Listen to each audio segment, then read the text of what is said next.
Hi guys, welcome to mister Nitish kitchen. இன்னைக்கு நம்ம என்ன ரெசிபி செய்ய போறோம்னா எல்லா காய்கறிகளும் போட்டு செய்த ரவா கிச்சடி எப்படி சிம்பிளா ஈஸியா குயிக்கா செய்யலாம்னு வாங்க வீடியோக்குள்ள போய் பார்க்கலாம்.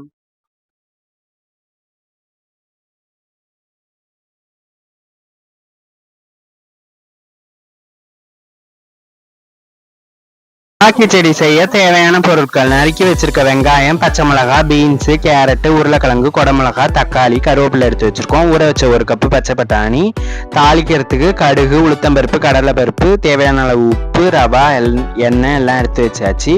போய் எலக்ட்ரிக் ரைஸ் குக்கர்ல தான் செய்ய போறோம். 2 டேபிள் ஸ்பூன் அளவுக்கு ஆயில் ஆட் பண்ணி கடுகு, உளுத்தம்பருப்பு, கடலைப்பருப்பு சேர்த்து தாளிச்சுக்கோங்க. 1 டேபிள் ஸ்பூன் அளவுக்கு ஜீரகம் சேர்த்திங்கன்னா வாசமாக இருக்கும், அதையும் சேர்த்துக்கோங்க. இப்போது வறுத்ததுக்கு பிறகு நறுக்கி வச்சுருக்க வெங்காயம், பச்சை மிளகாவை சேர்த்து நல்லா வதக்கி எடுத்துக்கோங்க. கருவேப்பிலையை கடைசியாக சேர்த்துக்கலாம், அப்போ தான் பச்சை நிறம் மாறாமல் சூப்பராக இருக்கும் வாசமாக. இப்போ தேவையான அளவு உப்பையும் சேர்த்து நல்லா வதக்கி எடுத்துக்கோங்க. நறுக்கி வச்சுருக்க பீன்ஸு, கேரட்டு, உருளைக்கிழங்கு, குடமிளகாவையும் சேர்த்து நல்லா வதக்கி எடுத்துக்கலாம். இப்போ ஊற வச்சா 1 கப்பு பச்சை பட்டாணியும் சேர்த்து நல்லா வதக்கி எடுத்துக்கோங்க. இப்போ 1 டேபிள் ஸ்பூன் அளவுக்கு மஞ்சள் தூள் சேர்த்து நல்லா வதக்கி எடுத்துக்கலாம். இப்போ நறுக்கி வச்சிருக்க தக்காளியும் சேர்த்து நல்லா வதக்கி எடுத்துக்கோங்க.